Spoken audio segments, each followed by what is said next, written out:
week in racing. It's time to recap it.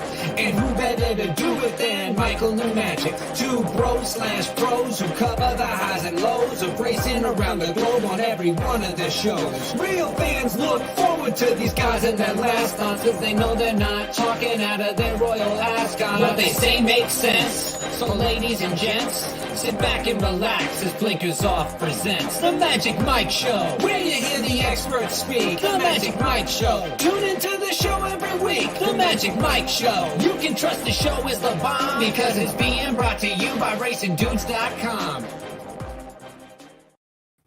What's up, everybody? I'm Magic. And I'm Mike. And this is The Magic Mike Show, episode 268, Mr. Summit. How you doing today, buddy? I'm doing great, man. It's been a fun day. We had a nice little Instacart snafu this morning and got 36 bananas delivered to our house, so that was always fun. I will talk about the best thing that I've seen today. I'm super into it. Really excited to talk about that a little bit. We had the Oaks Draw. That race is absolutely stacked. We're going to talk about that a little bit later. Yeah, it's a good day, man. It's a good Monday. Happy Derby week.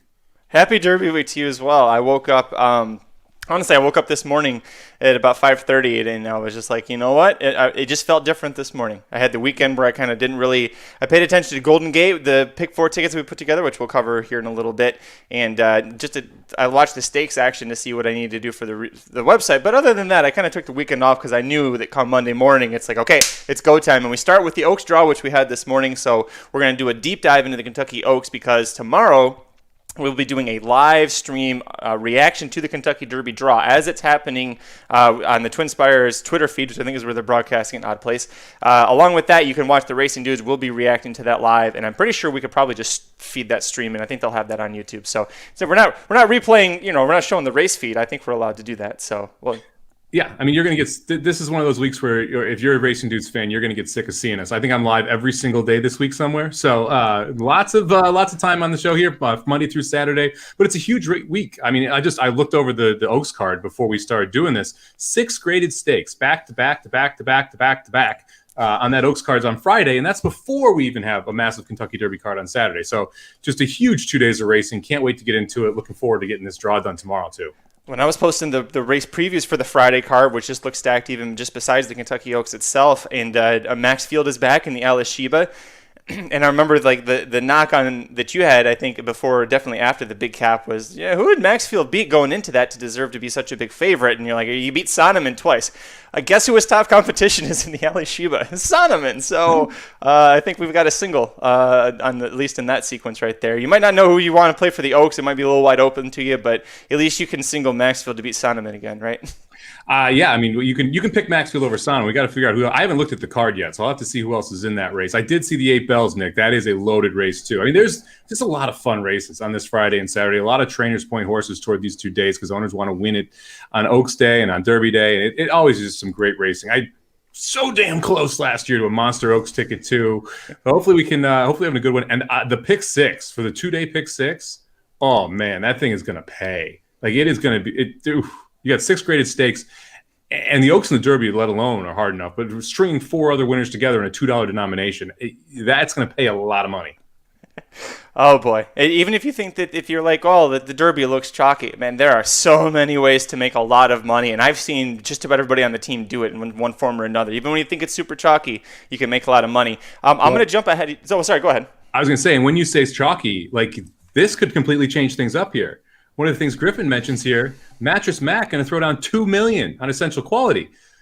I'm not sure Mattress Mac understands parimutuel wagering. Like, that's going to move the odds a little bit. So if you're going to throw $2 million down on 5-2, all of a sudden he's at 6-5. You might need to throw $4 million down, which is going to move it down to 4-5. So this is going to be like a side story from the betting market of like if he's actually trying to hedge a $3 to $4 million loss if Essential Quality wins.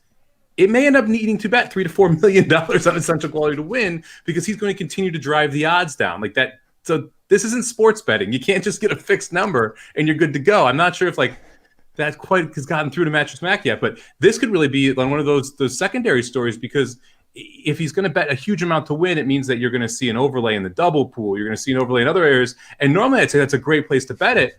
But this is going to be like a false favorite in a sense, where if one person who is not betting on any actual talent from a handicapping perspective or inside information is hammering a horse down, there's not actually value if it's not as big of a favorite in the double or pick three pools, because it's just one dude who's deciding to try and hedge for a ridiculous promotion he's running in his mattress store.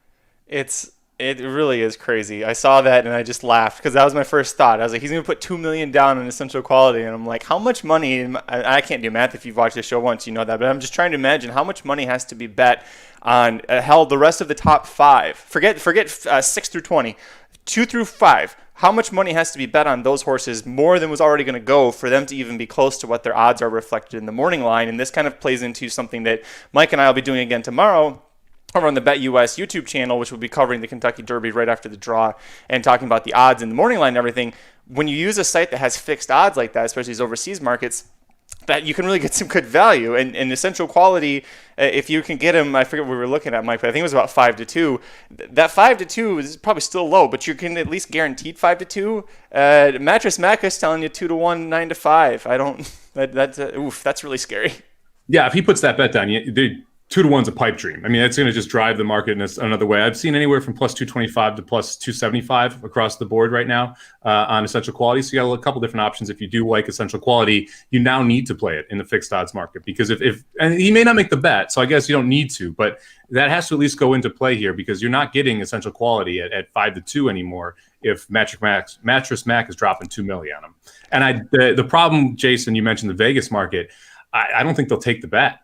I don't think you're going to find anywhere they'll take a fixed odds bet at 5-2 for $2 million. That's the problem. You're going to get 10 grand down in a couple places, maybe, but millions. They're going to force you in the pari-mutuel pool where they're getting the money back from that, and there's zero risk for them. Yeah, there's already enough issues trying to bet horse racing in Vegas that they're trying to bet the Derby. There's one of our followers, Walt, told me he lives in the Vegas area, and he said that he might not even be able to bet on the Oaks because it's just all screwy down there. Robert Williams in the chat says, Magic Mike show, where's Channing Tatum? Why is no one shirtless? I've been catfished. Listen, Robert, you must be new to the show because whenever we reach a $50 in tips, that's when the shirts come off. So start submitting the Streamlabs, $50. You can send it right to Mike and I, and the shirts come off. And the other 62 people who are watching will just scatter like cockroaches when the light turns on. Unfortunately, the wheels came off early, but the shirts are still on. Well, Chris Mayo says local law requires Vegas to mimic the odds on the Churchill Downs Tote. Interesting. Also screwy that local law requires that sort of thing. That whole thing is really screwy. What's the largest bet ever on horse racing? I saw this would be most, but curious for a second. I don't know. I haven't heard of anybody else dropping $2 million. I mean, you hear about people putting, big bomb bets on. I remember when Arrogate was in the San Diego, his first race after Dubai, someone had $100,000 on him to show, and he finished fourth. That's the biggest bet I remember hearing somebody lose. Yeah, I mean, I've heard of $500,000 show bets, and that's some of the monster show bets are by hedge funds too, just trying to make 10% or 5% in 2 minutes. So 210 is a nice return if you can do it every time. Now, the one time you miss, you got to go hit the next 19 to get even. So not the best way to do it, but I have heard of $500,000 show bets before. But yeah, I don't remember anything this big, like multi-million-dollar win bets. Again, it's going to mess the pools up so much too if we do get there. So I'm going to jump ahead of you. Usually I ask you first the best thing you saw, but you brought up your Instacart snafu. So we do grocery pickup. It's at Ralph's out here, but it's under the Kroger umbrella. And Mrs. Magic was craving root beer floats. So she ordered a 12-pack of A&W root beer and I opened it up when I got home, and there's 2 cans of Sunkist orange soda right in the front. To me, this is the best thing because it just was funny. I've never seen this happen, and I can't understand how 2. It's not like the way the photo looks, Mike, is like it's 6 on the top and 6 on the orange on the bottom. No, it's just those 2. That's it. And I contacted A&W. They were really nice. They don't know what happened. I don't understand how that happens, but I thought it was really funny. I mean, that's a win. Sunkist is so much better than A&W, so I'd be pretty happy if I were you. That's like getting something for nothing right there. Well, I told you, now you can have an orange dreamsicle, and then you want to mix it up from the root beer float. Go with that route. So. Yeah, it was just a funny little anomaly, but I actually want to hear about the 36 bananas you said that you had delivered. Yeah, so we've gotten into Instacart because of the pandemic, and so Jenna orders on Instacart, and she would usually put in 1 banana, right? And I made fun of her because the Instacart shoppers literally get you 1 banana, right? So they rip off 1 banana, and there's 1 freaking banana in your bag. What do you do with 1 banana? Nothing. So she finally puts in 6 bananas. And our Instacart shopper this time put 6 bushels. So we had 4 bags of just banana bushels sitting on our front porch last night when we got home to get our groceries. So that is how 1 banana becomes 36 bananas. Wow, that's incredible. We have the thing where we like the tomatoes that are on the vine. And so it says online, it said 4 to 5 in a bunch. So we just kept putting 1, and they kept bringing us 1 tomato. They pulled it off, and I'm like, "Wait, no, I want the bushel." So I told Celeste, I was like, "No, you need to put 5 down this time." We'll give him one more shot. And goodness gracious, thank goodness she did that, because then we got him on the vine. Yeah, that's the thing. And you can't blame the Instacart shopper. They're literally following directions. And I totally understand. This is the thing, though. You got to insert some common sense. No one wants 1 banana. No one wants 36 bananas, okay? No one's asking for either of those things. It's clearly 1 bushel or 6 bananas. It's never 1 banana or 36 bananas. You gotta figure that out. Let's try a little harder, people. Listen, and Robert Williams said he's running off to get his debit card. We're already starting to heat up the conversation. We're talking about bananas, the $50 tips. All right, so the best thing, was it the Kentucky Oaks field, or was it your 36 bananas? No, it wasn't. So my best thing I saw today, I am loving watching the NFL draft odds. This is one of the most interesting betting scenarios for me, because Schefter tweets one thing out and you see them just flying all over the place because of the inside information. And it's such an interesting market, because you're not betting on the outcome of an event. You're betting on what people are going to do. There clearly is information out here about what people are going to do. And you see mock drafts where Cincinnati's taking offensive lineman at 5 in every single one. But every single sports book is -180 that they're taking Chase, the wide receiver from LSU. And so it's interesting to see how Vegas is setting odds versus how mock drafts are setting odds, and where there's kind of some overlap and where there isn't, and how fast they move off a single tweet or one ancillary sentence said on a radio show somewhere. And now the pick 3 market is going absolutely crazy, because it's back and forth between Mac Jones and Trey Fields. I'm sorry. And Mac Jones and Trey Lance. And so it's kind of going back and forth between the 2 quarterbacks there. And so it's really interesting to me to kind of watch all of this movement and how it goes. I've only put 1 bet in. I have Patrick Surtain, first offensive player, taken -125. That's the only thing I've bet so far, because I think that's a very, very good number. I actually like Devonta Smith to the Giants too. The key there is whether or not the Dolphins take Waddle at 6, trade down and take Waddle later, or Chase is sitting there at 6, because Waddle will be the second receiver off the board. I'm not sure there'll be 3 taken in the first 11. Griffin was with you. He said, "I think I'm ahead of the game. I see Schefter's tweet, and then I go to try and bet, and the odds are already brutal." Yeah. It's crazy how fast it's moving as soon as there's any additional information out there. And the amount of money that these sites are taking is nuts too. A lot of their limits are up to $10,000 bets. So it's serious money. As soon as any information's out, immediately you're seeing these lines move massively. And it's interesting because the quarterback lines move very quickly, very aggressively. But the wide receiver lines, the offensive lineman lines, lesser glamorous positions don't move as quickly because the information is not being bet as heavily. It's crazy. There you go, Mike. You got a big fan there. It's all about the bananas. Hey, look, what was it, last Thursday? Yeah, last Thursday we were both in Red. So it would have been a little, man, see, I didn't, but sometimes when we match, this is why. So when somebody says they like the guy in the red, then I don't feel left out over here. Well, you also dressed up. I'm kind of I've got the little pocket square shirt that we sell. So, nice. Yeah, different version. So anyways, on today's show, we're going to be looking at our Golden Gate Pick 4 tickets to see what we got right and wrong. We're also going to be throwing Dr. Tang under the bus because you challenged the big dogs. You lost like the big dogs, so you get to have the mud tossed on you like the big dogs. We're also going to look at the Kentucky Oaks field, really dive into who we think has a good chance on the last Friday in April. And then we'll talk a little bit of Derby action and wrap some up and take your questions as we go. Let's get into things, Mike. Riders up!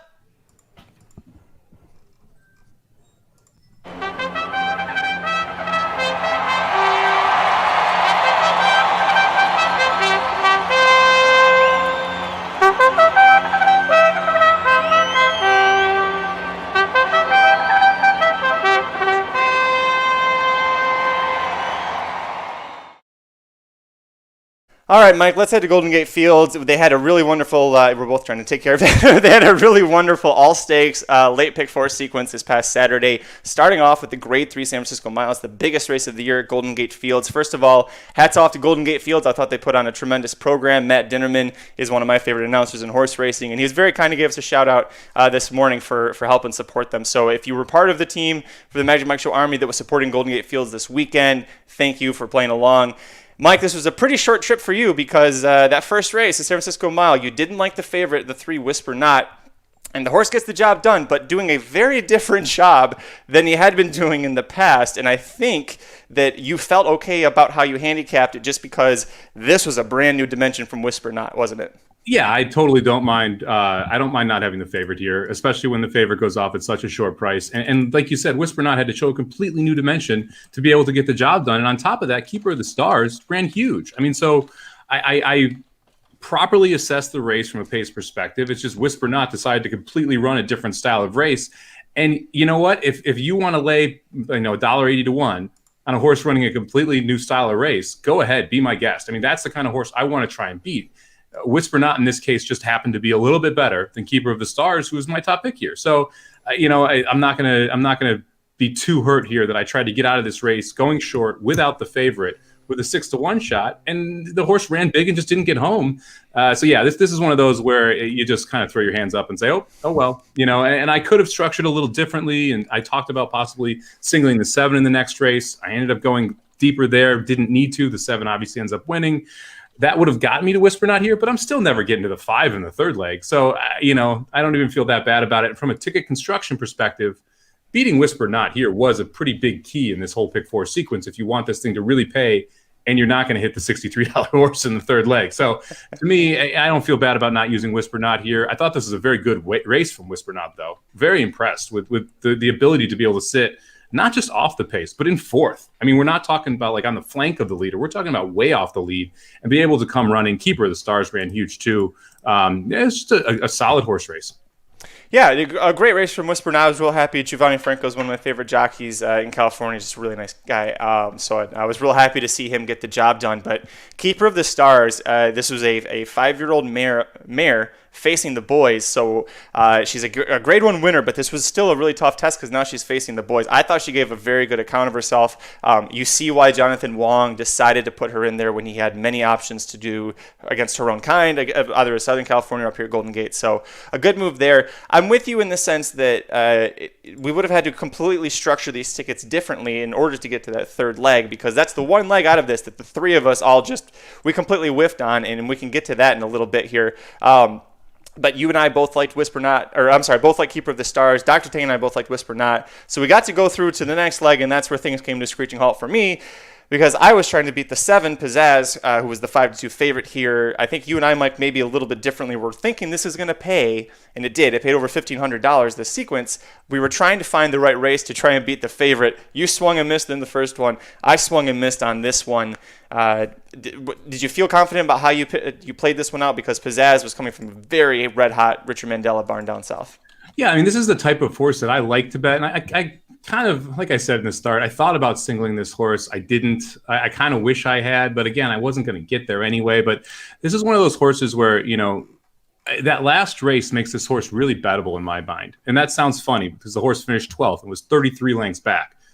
Those are the kind of races that allow a horse that shouldn't be 5-2, go off at 5-2. I mean, this horse probably should have been 7-5 against this field, somewhere in that range. You get a much better price because of how bad that last race was. The class for this horse coming in the previous races were much higher than the rest of this field. Mandela's been red hot, as you mentioned. You're getting the top jock here at Golden Gate. Everything kind of lined up for the 7 to run well, and that's exactly what happened. I think looking back on it, I was hoping that the 1, who was my top pick in this race, was really going to just fly to the lead from the rail, because she had done that in her last start. She's done that multiple times. So I was expecting to see that happen, and it didn't. And now that I'm looking back, Mike, the fractions for this race compared to what Risen Lady had been able to do in those shorter, especially those last 2 races that were 5-horse fields, really not great. And I can't remember if it was this horse or a different one that you brought that up on this show, but I do look at this now and I'm like, I really should have paid attention to how slow Risen Lady was allowed to go against a small group, and now we've got 11 here. So that was on me.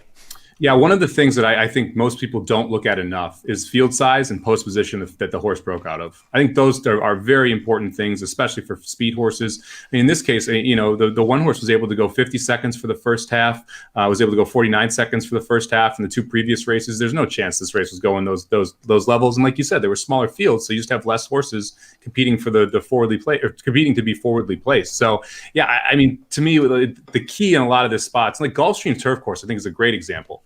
You see horses break from the 10, 11, and 12 post, do nothing, go to the inside and they win the race for fun. It's a huge difference, especially at specific distances over certain turf courses. So yeah, I mean, I think that the one horse is like kind of that paper tiger there because it wasn't fast enough to get the lead, and that's how it's been winning. Dr. Tame brings up the 4. Thought the 4 ran a good race. I did too. I had the 4. I didn't have the 7 or 11. I had the 4, and I really thought that the 4 had the shot and just wasn't fast enough. And I think that's ultimately what did her in. But Pizzazz is a horse that I had heard a lot about as a juvenile before she even broke her maiden.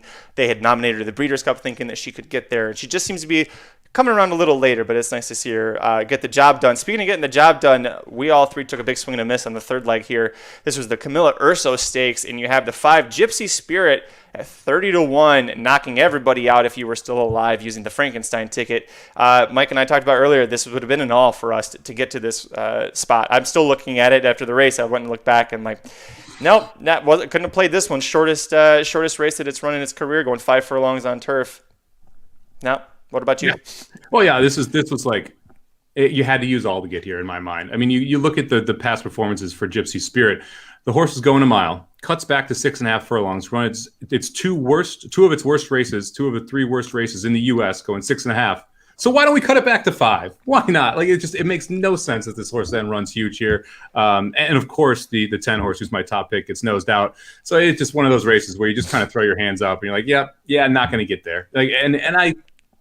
No. Yeah. I mean, I don't even know how you get to all in this leg either. That's part of the problem too, because you have deep fields and all 3 of the races around it. Yet, especially with the speed setup in the first race, it'd be really hard to single someone in that race because you don't really know what's going to happen there. Second race, Pizzazz was singleable, but then you're using all 10 horses here and you want to spread in the last. It's a really tough sequence if you're trying to hit the all button here in the 3rd leg. So this is one of those sequences where you look at it after the fact and you should always spend as much time after a sequence as you did handicapping it before to try and learn what you can do better. And this is one of those where I just kind of put my hands up afterward and I'm never getting to this one. I'm never hitting this pick 4 with these results.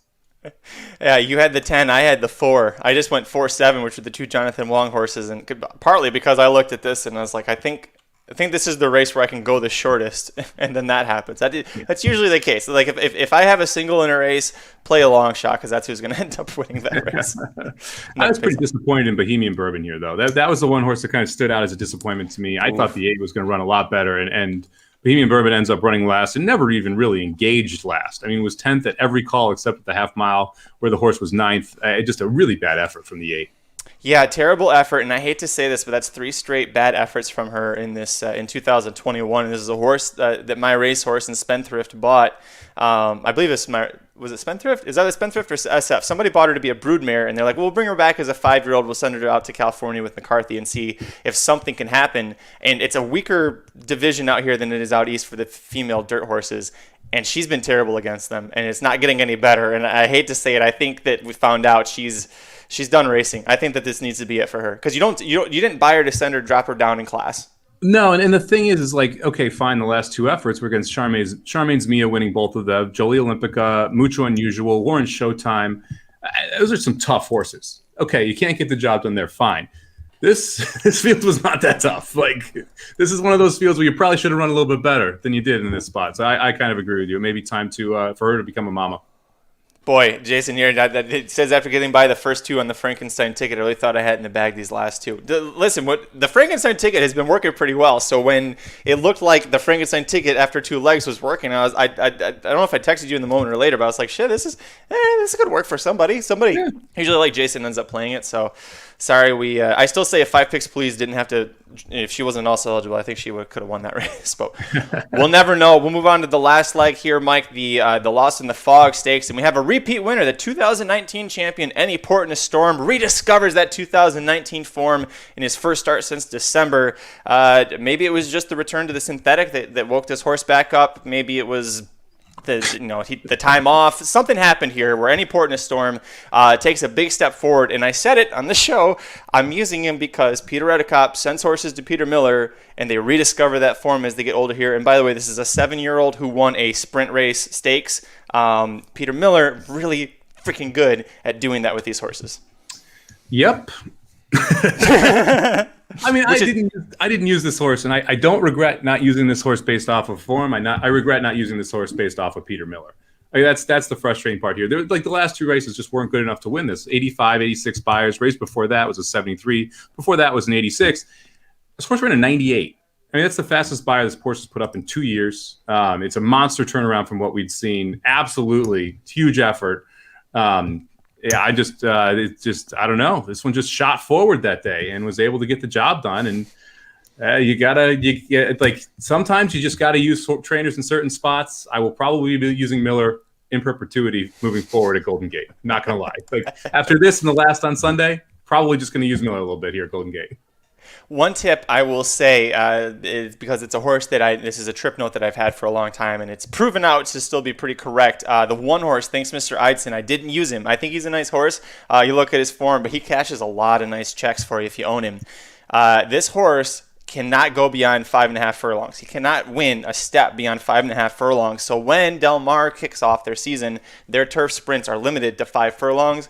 That is this horse's game. So if you see him show up at Del Mar, especially in the stakes, that's a 5 furlong turf sprint, really give Thanks Mr. Eidson a second look, because this horse is really good at that, and you're going to see his form where he struggled and just not quite good enough even against the optional claimers.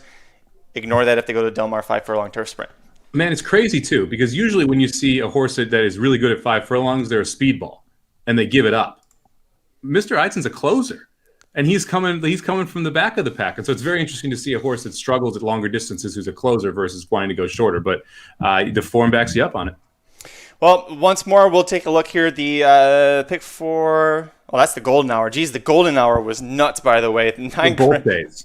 Both Sunday, I think it paid like $27,000. Yeah, I saw that in the chat, $27,000. And the pick four, the 50 center right there, the normal one, $15.64. So listen, we picked this one. We wanted to support Golden Gate, but we had a feeling it could be a nice payout. We just picked the wrong leg to try and take big swings at. It happens. Yeah. I mean, like I said, this is a tough one to get to. I mean, even 1,500 even seems a little light. And imagine if Whisper Not goes down the first leg. This thing is, we're talking about a $6,000, $7,000, $8,000 pick four if that happens. So easily. Yep. It would have seen a big jump there if Whisper Not goes down that first leg. That 5 was it's an all button horse. You either hit the all button or you don't get there in the third leg.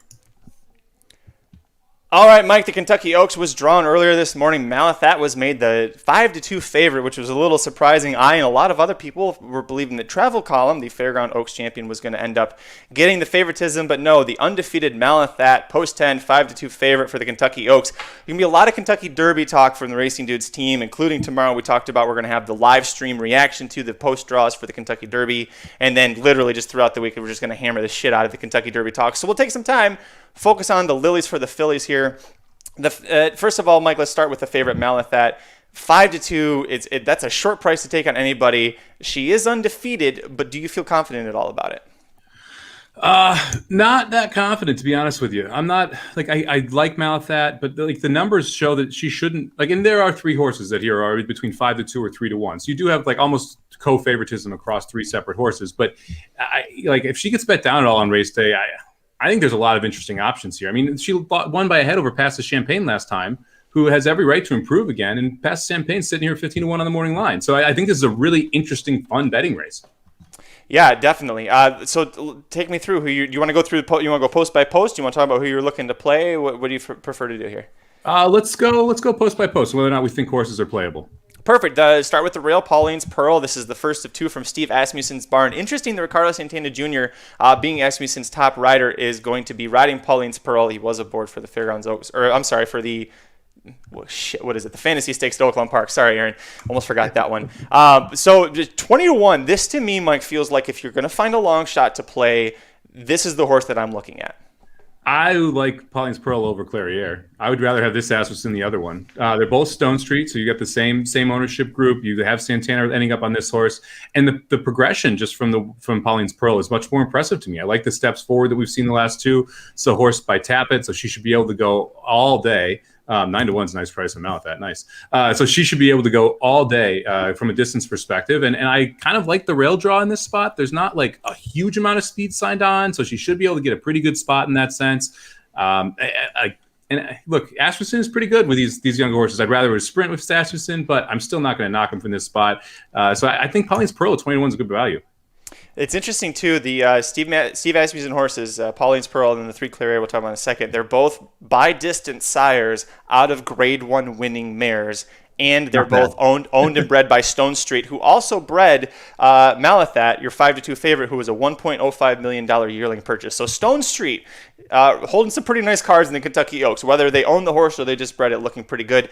The two, Maracuja. I like Maracuja. We'll go with that for now, unless you have a better idea. It is exiting the Gazelle. She was second in that race. This is the first time trying 2 turns. She's by honor code out of an umbrella songmare, so distance should be her friend. But 20-1, what do you think about her here?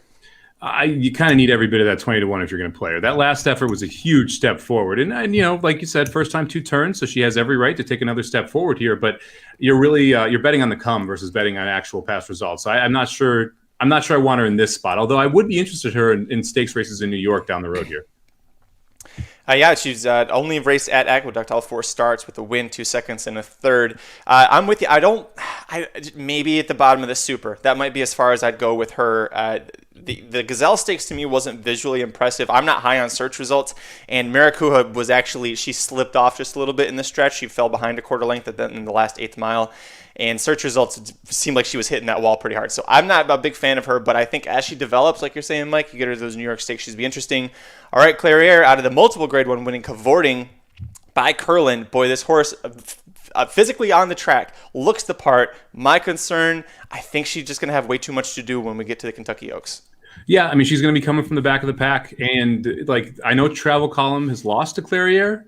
I think Travel Column is the far superior horse. So just look, watching the 3 replays where they faced each other. So to me, I would much rather have Travel Column than Clairiere. I think there's about a 2-length difference, which is what we saw last race. And I think there are more than one horse that can fit in that 2 lengths. So I'm going to probably not use Clairiere at all in my triple.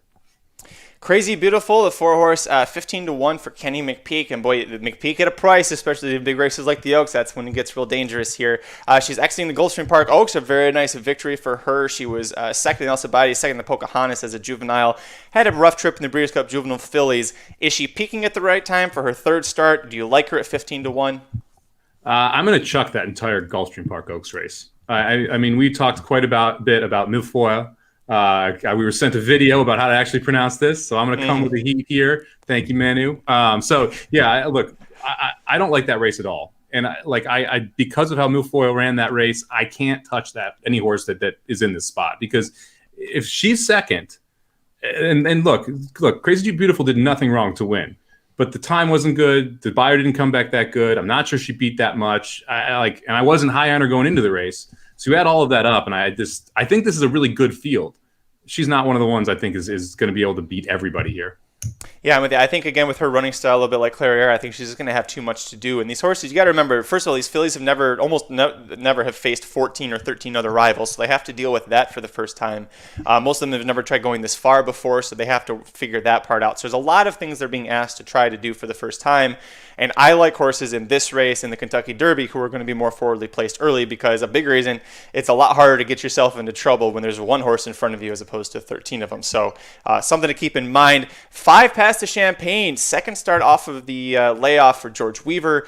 Almost won the Ashland Stakes, 1 race after breaking her maiden. Very impressive effort, first time 2 turns. She had a nice pair of 7 furlong starts to her credit before she went to the Ashland. So seems to be on the up and prove here, but I don't know how much I like her in this race at 15-1. What about you? I think this horse is really dangerous. I mean, if you like Malathat, you have to like Past the Champagne, and Malathat very much ran down Past the Champagne. Past the Champagne did not come back to Malathat last time out.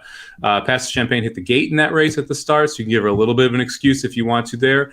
That move she made was also dynamic, and I don't think she thought she was going to get caught. I think that you might have seen the horse let up a little bit down the lane. So, I mean, I think Past the Champagne is definitely one I'm very interested in. I think that Meliel's got a good point here, though. You ain't getting 15-1. I think Past the Champagne is going off closer to 7 or 8-1, about half of what you're seeing on the morning line. This is going to be one of the horses that gets bet. And, you know, I actually wouldn't be against someone who says, I'm just going to run back the Malathat Past the Champagne Exacta. I don't think that's such a terrible idea. If you like Malathat, playing that Exacta is almost a must in my mind because of how close those 2 horses were last time out. I think that the setup here is a little harder for Past the Champagne, where I thought that because she was able to be reeled in by Malathat, who was coming off of a 4-month layoff in the Ashland, for her to reel her in like that, very impressive from Malathat.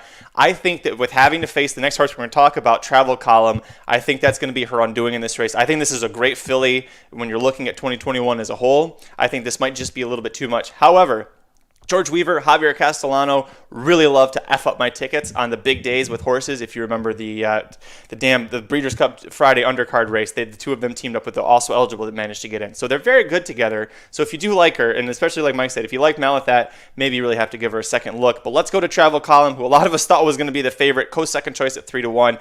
Brad Cox, Florent Giroux, OXO Equine, high ticket price. This has all the makings of this next superstar for Brad Cox. Yeah, I mean, and our boy Aaron over at Racing Dudes on Blinkers Off, he makes this case around how essential quality is in this beautiful progression and the 1-2-3 step, and then the 1-2-3 step, and comparing that specific progression over to a pretty good horse that's also in the Brad Cox barn. Why can't I think of her name right now? Who's Brad Cox's best horse? Monomoy? Monomoy Girl. There you go. Literally the exact same progression. Well, when I look at the Monomoy Girl progression with the 2 races of 3-year-old and a big effort, and 2 races of 2-year-old and a big effort in a third, and now you have these step ups, it actually looks more like Travel Column to me. So you look at Travel Column's efforts here, broke its maiden in $100,000 stakes, goes into the Ashland, improves its buyer, then a nice big jump into the Golden Road in November, right? Then you look at the Fairgrounds debut, runs an 82, which is a little bit lower than the Golden Road, but higher than the previous 2 races. A big jump to the 90 in the Fairground Oaks. I expect a huge jump here from Travel Column. This was my pick 2 weeks ago. This is going to be my pick this week.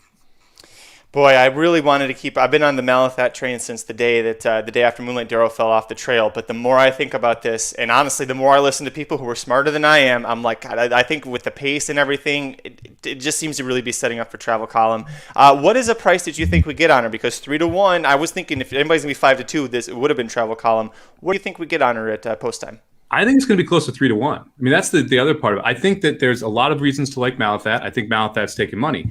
Search results is Chad Brown, Irad Ortiz. That horse is taking money, right? And so you have 2 other horses that are going to get bet here.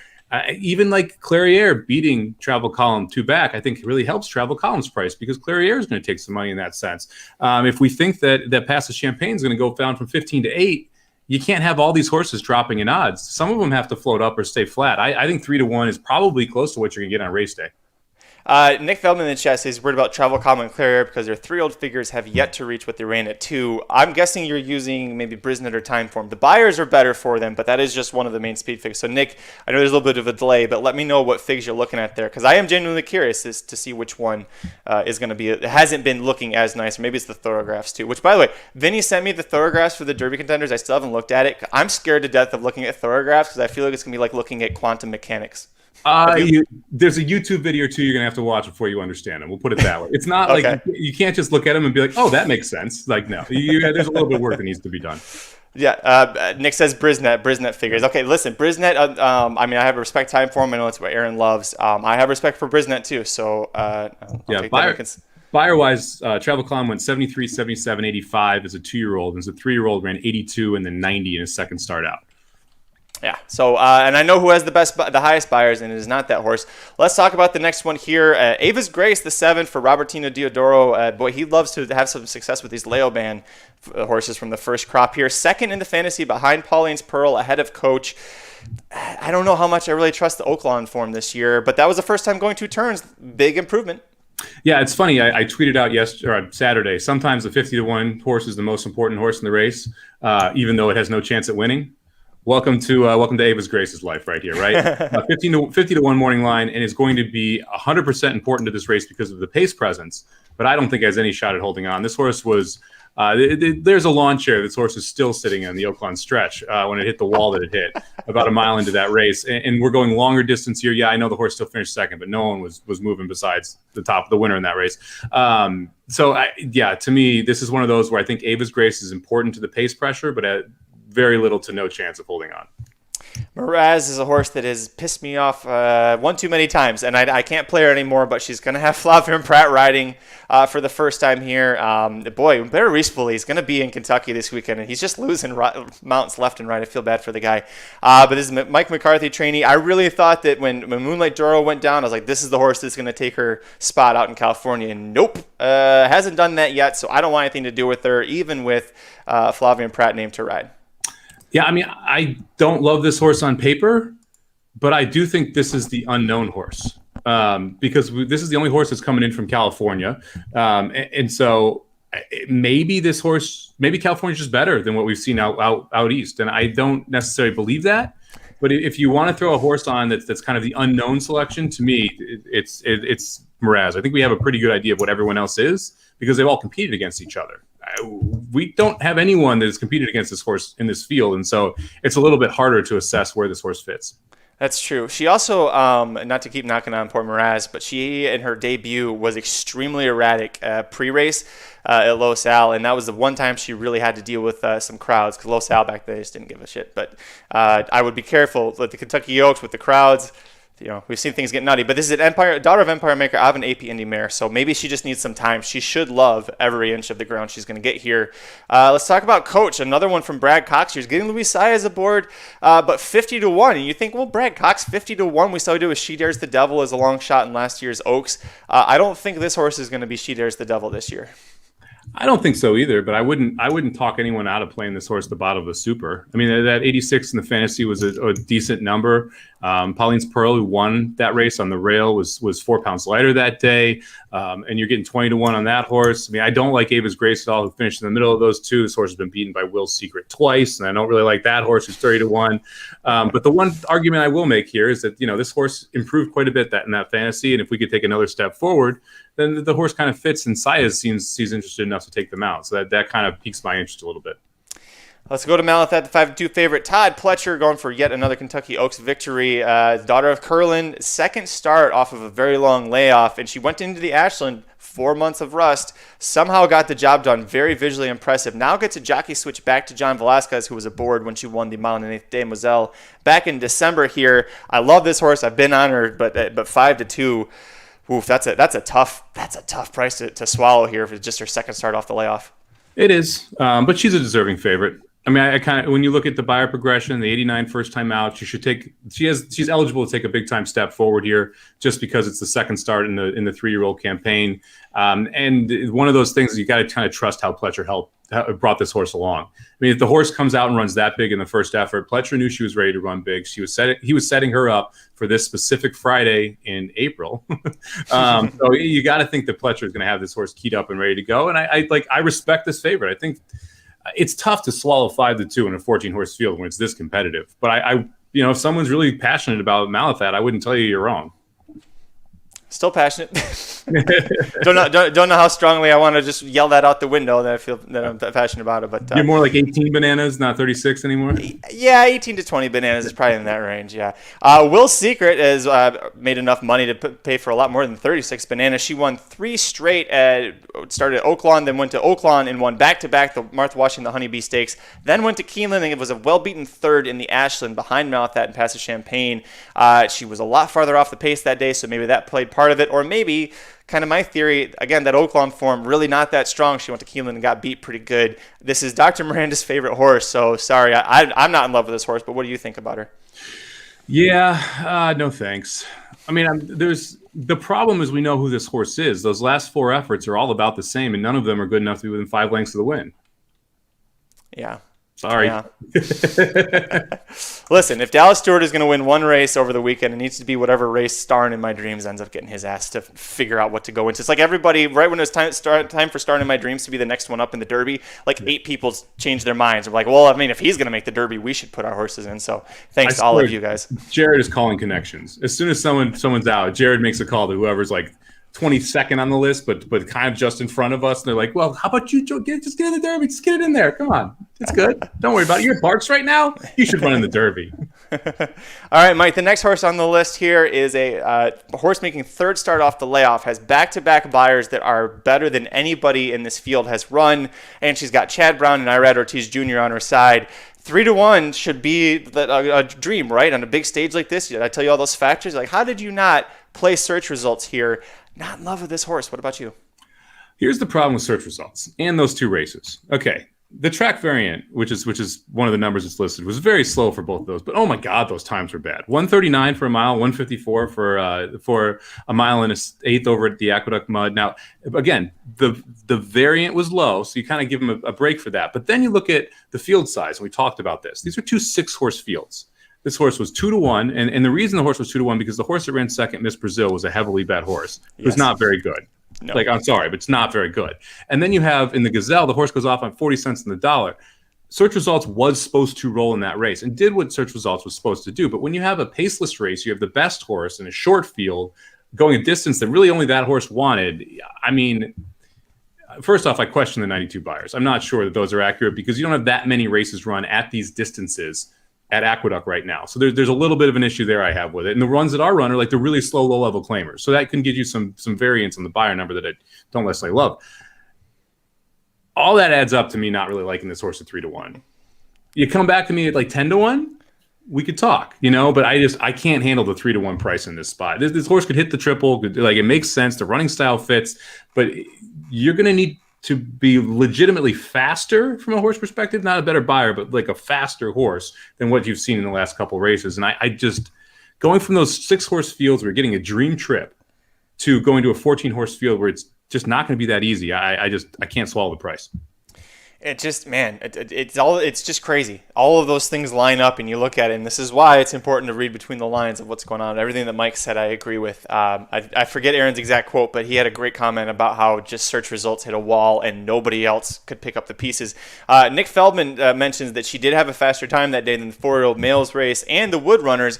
I would say that is a big shot against the Wood Runners. I think those Wood Runners were terrible, and I mean, you want to talk about stumble bunnies, Mike. Those horses were like, they probably would have gotten 4th. Bourbonic Dynamic won. They're fighting for 4th and 5th behind Search Results in that last race there.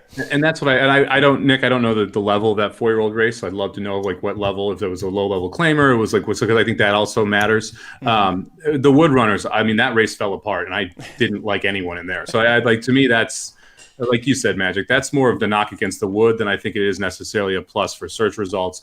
Again, like if you like Search Results, there's reasons to like Search Results on paper. For me, I think it's just asking too much at 3-1. Speaking of asking too much, let's talk about competitive speed here. 50-1, the longest shot on the board with Ava's Grace and Coach. And I think this horse might have the lowest shot of all of them of hitting the board here. Is exiting a 3rd place in the Gulfstream Park Oaks, but was well behind, I'm going to say it, Millie Philly. Sorry, Manu, I know you're in the chat. Milfoy, there you go. I know how to say it. I just like saying Millie Philly. That was her first time trying 2 turns, and it was her best, almost best buyer. Only gets a 76, though. For her, she's going to need such a tremendous, like about 20% improvement to be facing against the big ones here. I don't have any confidence in her. Yeah, I don't either. And Mano, by the way, I give you some love of that video. It was pretty incredible. I definitely said Milfoy correctly earlier just because of your video. So I appreciate it, man. Look, competitive speed, I can't. Like, I just can't. And like, I'm completely throwing out that Gulfstream Park race, so I'm not going to play any of the horses coming out of it. When was the last time that the Kentucky Oaks winner broke her maiden for a 25K tag in the slop at Calder? If you can answer that question and it's anything other than never, well, then maybe you play competitive speed.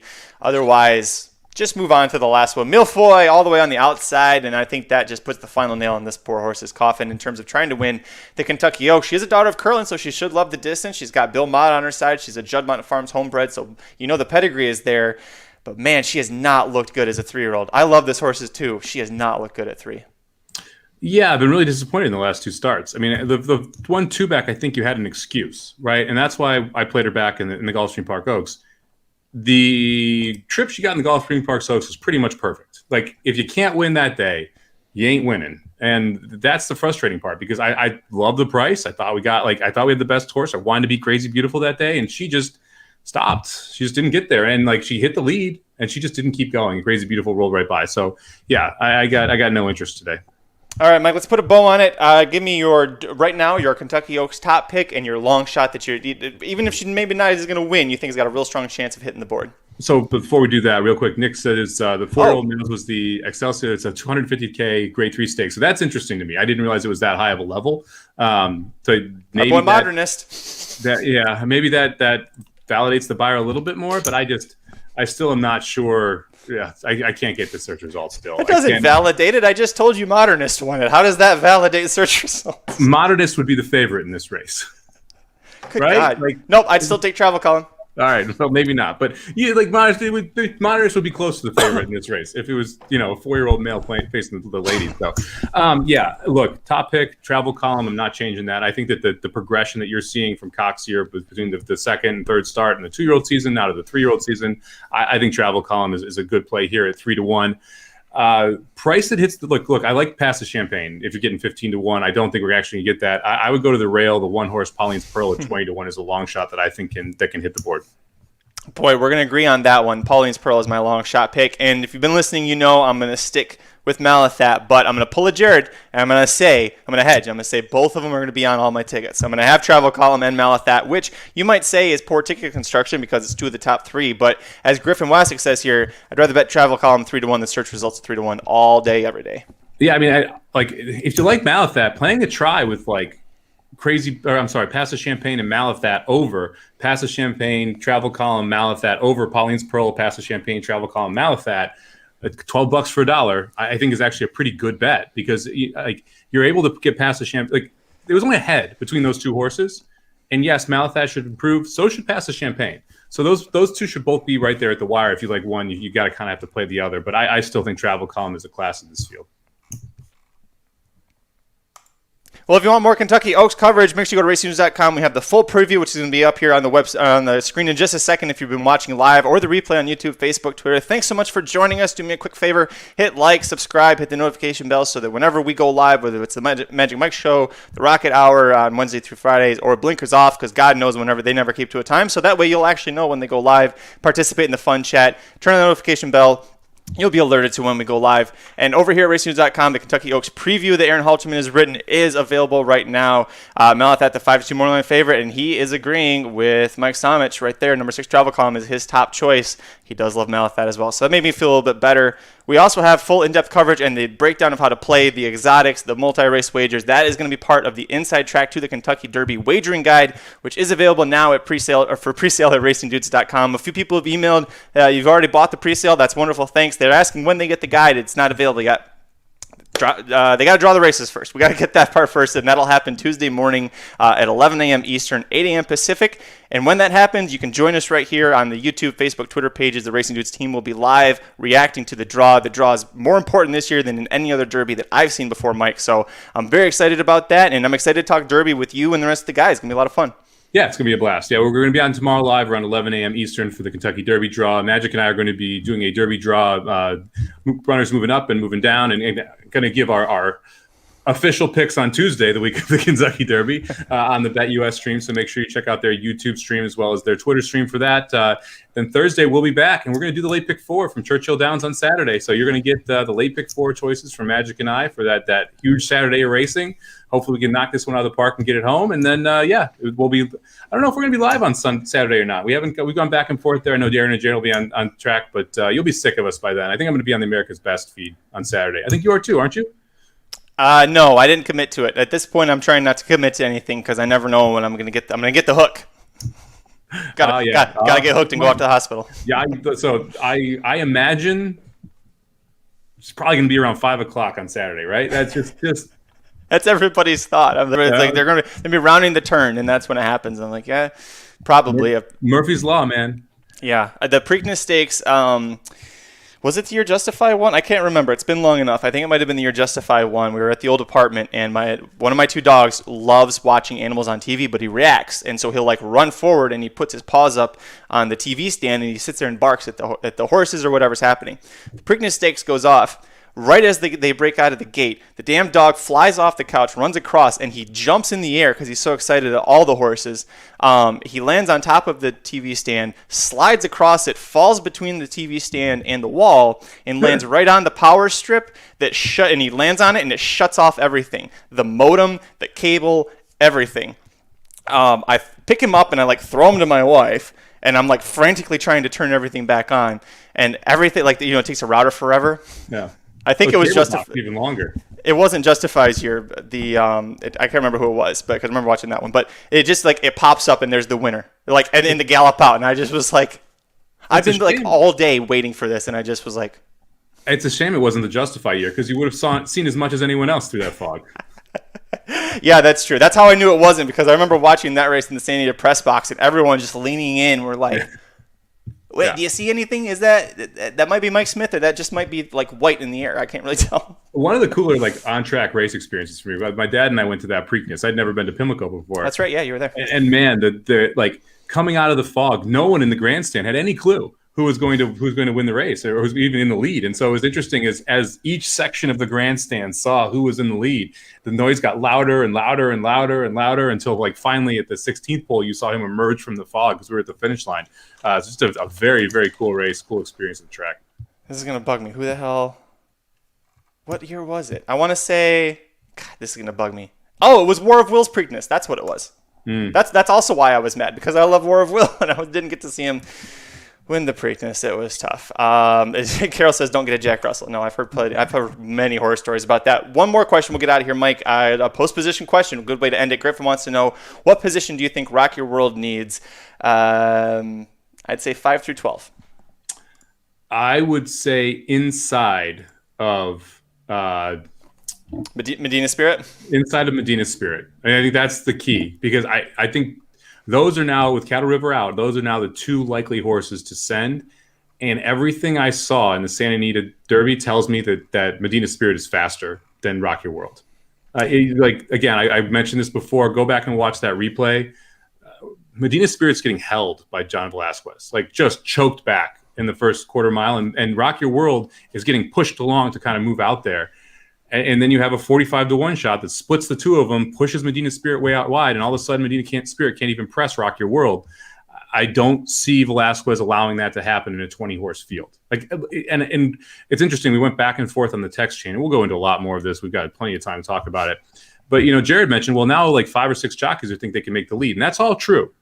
But we saw this like last year too with Authentic, where you see that massive first quarter mile. And then you just see that pace slow down a little bit. The first quarter isn't the one that I don't think will be fast. It's that second and third quarter that might slow down quite a bit if Medina Spirit's able to use. Because, yes, jockeys want the lead, but they also don't want to burn out their horse completely and have no chance in that first furlong. And so sometimes it's like playing chicken, right? If one guy just goes and keeps going until everyone else slows down and then slows it down, you get that slower second and third quarter, and that's what allows that horse to get to the wire. And you have horses that don't want to pass horses, getting mud kicked in their face and getting tired and going a distance that's longer than they normally have gone. So there's a bunch of reasons why I think that when you look at specifically who's riding the horse and that race, I think Medina Spirit's the one that's on the lead. I'm with you, and I think that you'll hear more about Mike and I's thoughts between the Bet US show and everything we're doing with RacingNews.com. But whether we like it or not, we're starting to really think favorably of Medina Spirit, especially if we're going to keep getting a price. So we'll see what happens. We will be back, as we said, tomorrow morning, Tuesday at 11 a.m. Eastern, 8 a.m. Pacific. Make sure you hit like, subscribe, and the notification bell for these videos so that you get alerted whenever we go live for the Racing Dudes team. You can follow us on Twitter. I am at Curtis Kellaward. He is at SummerBomb18, number 1, number 8. Corporate Overlords at Racing_Dudes. We'll be back on Thursday. As Mike said, we're covering the late pick 4 sequence for the Saturday Kentucky Derby show. It's going to be a blast. Lots of fun horses to talk about. Until then, I'm Magic. And I'm Mike. Good luck this week. The Magic Mike Show, where you hear the experts speak. The Magic Mike Show. Tune into the show every week. The Magic Mike Show. You can trust the show is the bomb because it's being brought to you by RacingDudes.com.